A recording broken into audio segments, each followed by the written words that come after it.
Hey, hey, hey. I'm stuck on that Katy Perry song, Dark Horse. That song is crazy.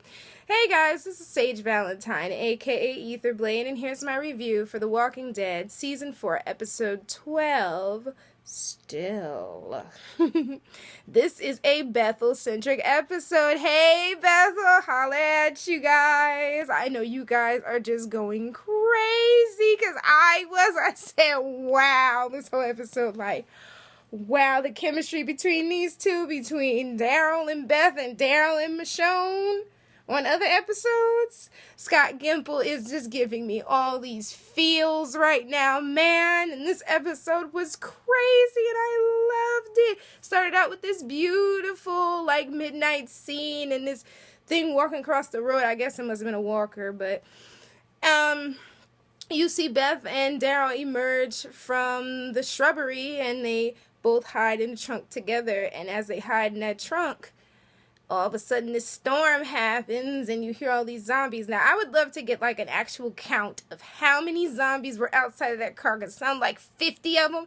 They were just like boom, boom, boom, boom. And I'm like, oh, this is awesome. It was like a lightning storm. Then they were all going. I'm like, I wonder where they went. I guess they smelled something better. I was like, the McDonald's, did Walker Donald's open? Burger King. What do they order? Extra fingers and toes. I'm feeling silly today, guys. Anyway, like I said, Beth tried to start the car, which is how they even got into that thing. And it's like a Lincoln Continental, which JB Smoove on The Talking Dead basically said that he was so glad there was a Lincoln Continental out there instead of like a foreign car. And I'm like, he's pretty awesome. And I'm like, yeah, that's a pretty awesome thought there, because he said like the trunk space was pretty big. And I'm like, yeah, no wonder they chose that car. All right. Like, I wonder is that same car and they kind of stripped it, the one that Merle kind of drove, and it was like sitting on dubs or something. I'm like, was it? They just painted it white. I'm all over the place right now. Ignore me. Okay. Yeah, that lightning storm scared the hell out of me. I was like, what the hell is this? And again, how many walkers were there? There had to be like 50 outside and banging all in the car trying to open it and everything. Okay, it's daybreak. Neither Daryl nor Beth slept. Nothing.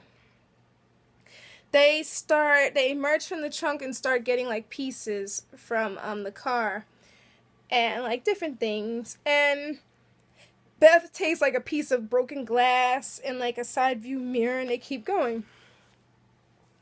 I guess they won't get any sleep tonight, I'm assuming. Daryl tries to shoot a squirrel. His arrow breaks, and it's the first time that one is broken in 4 seasons, which is the God honest truth, because usually he gets those arrows and pulled, but I guess from time and time again, pulling those things, one finally just gave out and broke. Beth uses the mirror to start a fire in a hole that she dug. She creates a barrier with hubcaps and rope, which was pretty badass and a nice thought. Daryl's killing this snake for food. Meanwhile, Beth sees this ladybug and she puts it on her finger. It's so cute. Daryl's like killing this thing and ripping its skin off, and I'm like, oh, I'm like, ooh, poor snake, poor baby. And they cook it and like they eat it. And you can kind of see the contrast between them, because like Beth is like eating it all nice and Daryl's just like tearing into this thing. I'm like, Daryl's such a mountain man. I'm loving it. I'm like, yes. And yes, I know food is food, and during the zombie apocalypse you have to eat something. But snake, I'll pass. And apparently they're saying that snake is real, but they're saying that part of it ended up with Andrew Lincoln. I think Norman Reedus said it, like a piece of it ended up with him as a gift for the wrap for the end of the season, but still, no snake. No. Alrighty. They have this little camp with this cute little tent, and Beth was basically like talking about how she wants a drink. He throws her like this soda, like all absently, like toss, and I'm like, damn, Daryl. Like, Daryl's on that thing where he's not saying anything anymore. But she says she wants alcohol, and she starts to talk about how her father wouldn't let her have any alcohol, and now that he's dead, maybe she and Daryl can find some. Meanwhile, Daryl's still tearing through that snake. Like, is that snake good?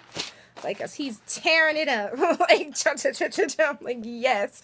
Okay. He's like, I'll let you enjoy your snake jerky. And once again, she gets up, takes that knife and goes. Because, again, Daryl's not talking to Beth.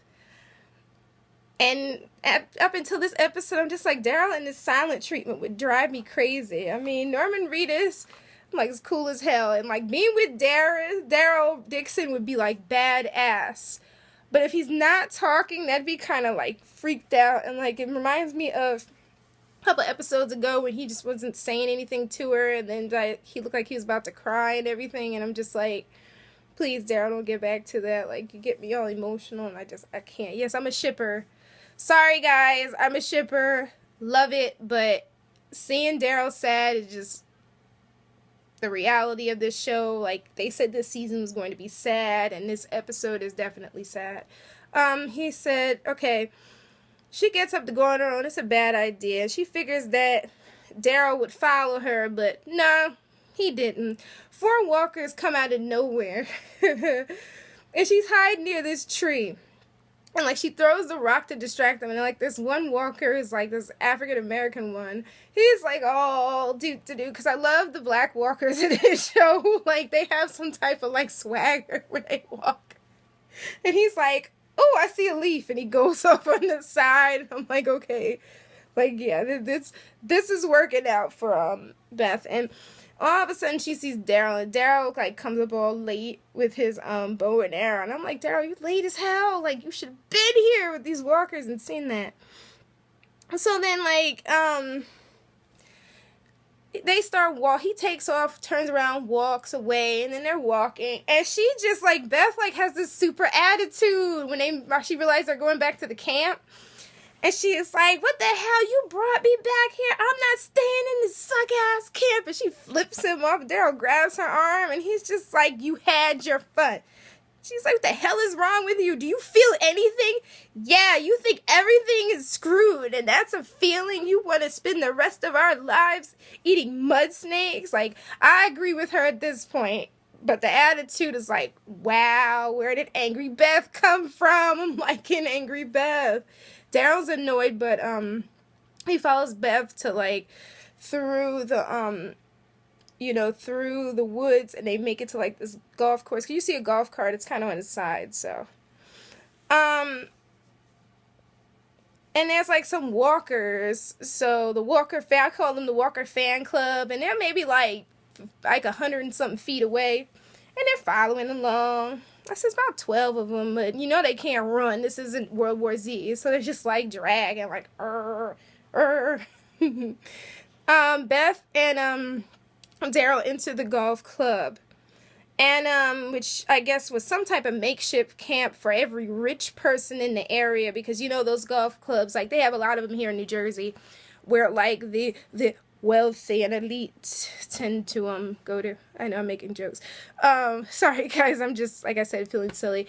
Where the wealthy and, you know, the elite, they go in there and they play, and you have to pay all this money for this membership, and you have to be, like, really in the know to get into it. Well, apparently someone must have found this place, and there's a hell of a lot of dead people, dried up, and they look like jerky, and some people are hanging, and I guess the ones who didn't die via gunshot to the head or whatever the hell they did to kill him, those ones are hanging from the ceiling with ropes around their necks.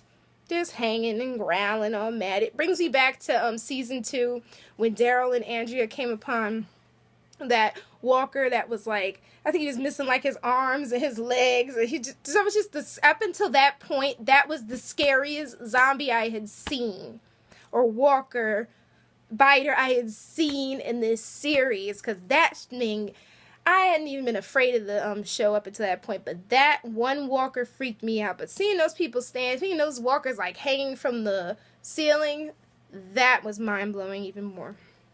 Okay. They see a lot of dead people, some clothing. Beth finds a spoon from the White House. So I'm wondering, was this person, like, from the government in the know? But it says, like, DC, and I'm like, that's pretty awesome to find that. Daryl finds this, like, leather backpack with, like, it starts filling it with, like, jewels and gold and stuff, and it reminds me I'm going to take you guys back again. Remember in season 3 when Merle was talking to Daryl when, you know, Daryl realized that the group didn't want Merle in the group at that point. I think that was like episode 9, I think, or episode 8, season 3. And, Merle starts basically telling us and telling Daryl, don't you remember how we were going to rob that camp? Like, it just reminds me of, like, Daryl's getting, like, flashbacks of his past. And I'm just like, alrighty. I'm like, so that's one of the things you were doing. I guess you guys were robbing people at some point. So, Beth and Daryl are walking through this dark hallway with flashlights. And I was like, oh, I said, like, this also reminds me, I'm just reminiscing, but this reminds me of from the first half of the season when it was like Daryl, Michonne, Tyrese, and Bob, and they all were walking into that veterinary school through that hallway, and it was like stuff was down, but only this one, they had to kind of, Daryl had to like lift up this grandfather clock. And when he lifted it up, it was just like a weird thing. And it's just like to see that grandfather clock, I guess, was really showing us, you know what, this was like a place with like people with a hell of a lot of money. Because grandfather clocks are like super duper expensive. It's just really, really freaky. They go into the kitchen. They see that the kitchen is trashed. There's like garbage that's been piling up and piling up. So by the look of the garbage, I would say it's been about maybe a couple months. I wouldn't say years, because years, it would be like the bodies will have like rotted out more, but I think it's been a couple months since someone's in there. Daryl finds spices while Beth finds some bottle of wine, and she steps over some body that's on the floor. And this whole Beth reaching for this bottle reminds me of Bob reaching for the bottle in the beginning of the season. And I'm just like, if that zombie on the floor wakes up, Beth, you're done. Well, that was not the plan of Scott Gimple and the people at The Walking Dead, because this zombie comes out of nowhere and grabs Beth from behind and is grabbing her. And he's rabid, and the zombies are no joke. And Beth basically kills it with her knife. She has to keep stabbing and stabbing and stabbing. So here comes Daryl, like, late as hell again. And Beth's like, thanks for the help. And he's like, you said you could take care of yourself. You did. And I'm like, damn, Daryl. They're walking and they see something that says, welcome to Dog Trot on the wall. It's like it's spray painted. And I'm saying to myself, who the hell was here that had time to be spray painting things? I'm like, okay. They're in the basement. Beth and Daryl, they're walking down. They see a golf court, a golf store.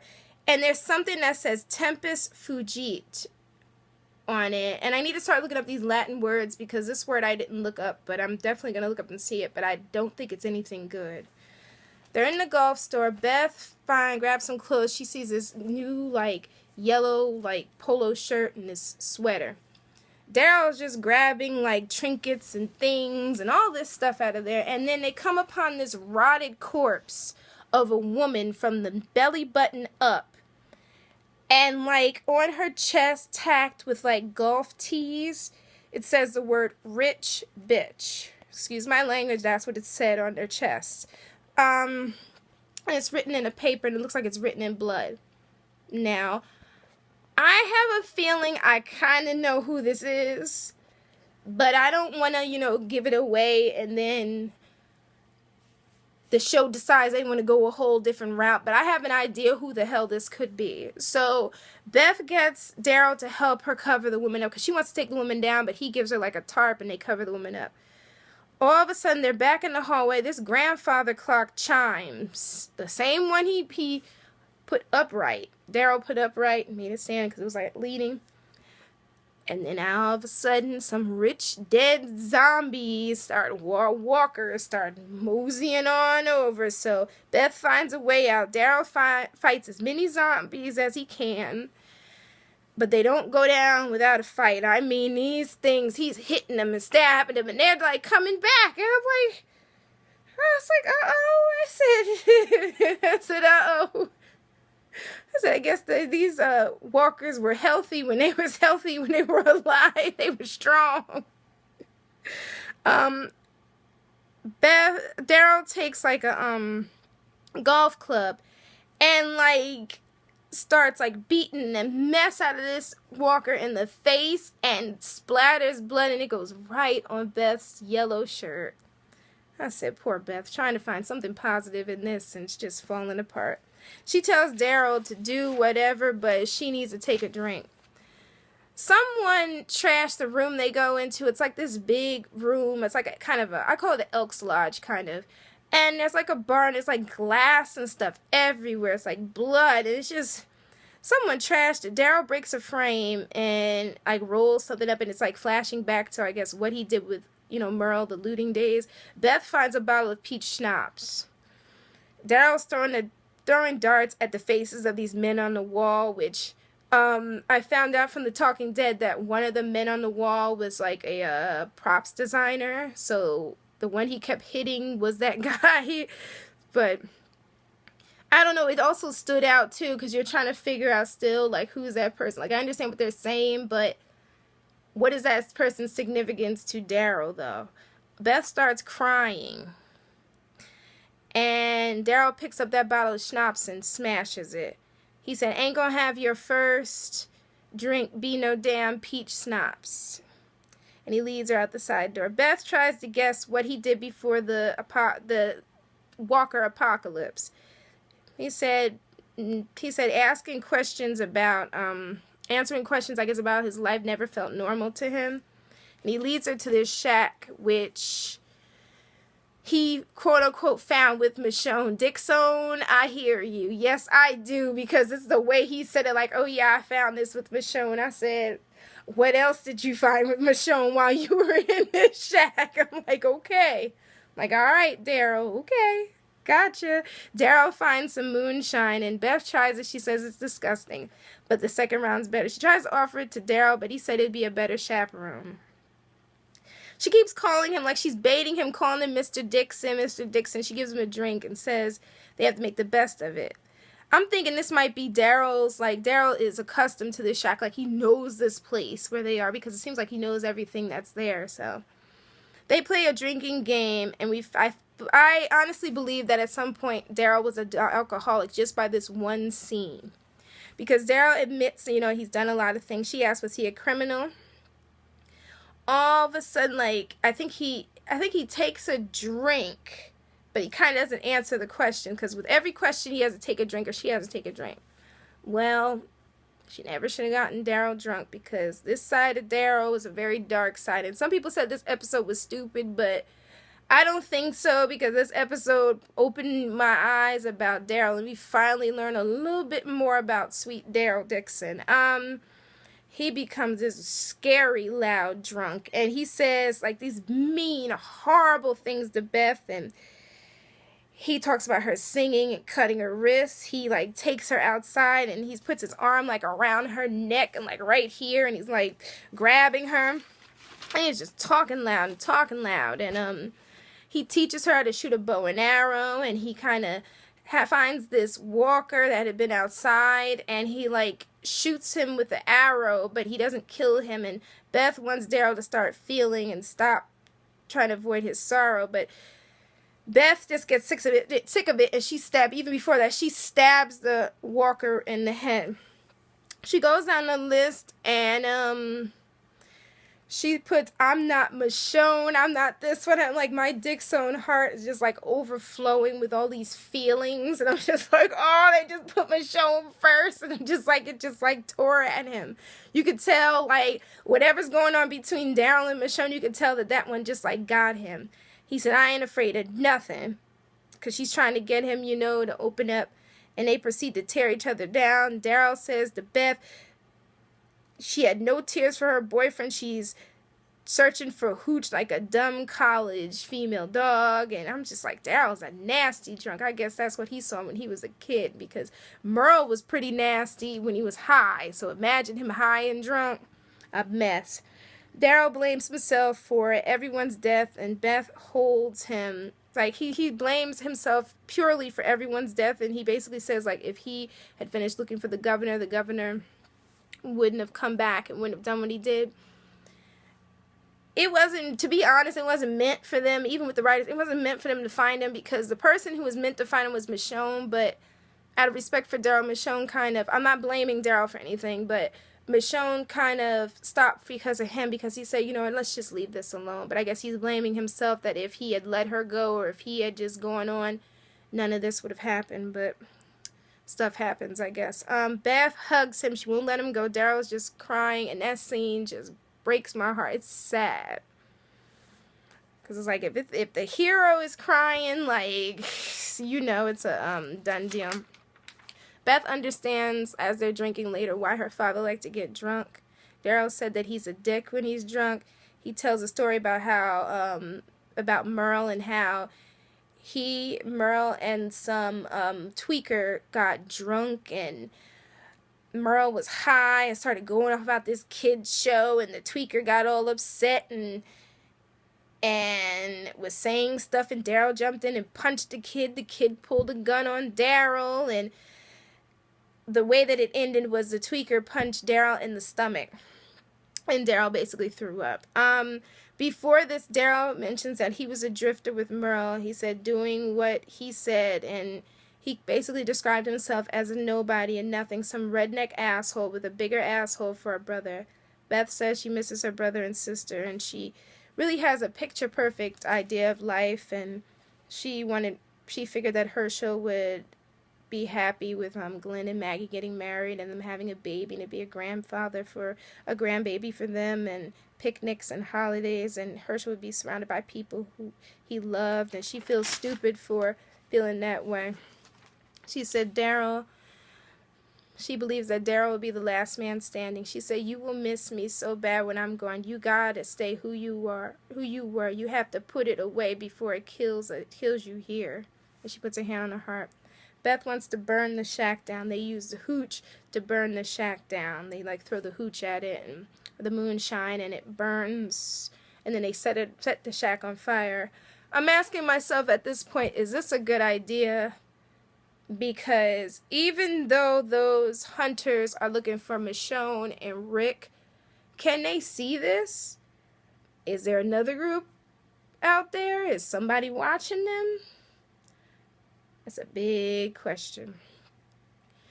For me, I just feel like somebody, like I said, someone's out there, someone's watching, someone knows. They flip off the house, and then here come the walkers, and then the episode is over. This was a pretty long review today because, like I said, it was a lot, to talk about. But the one thing I can say before I end this review is that for those of you who said that the episode was stupid, and you said that it didn't make any sense, why is this emotion, you have to understand.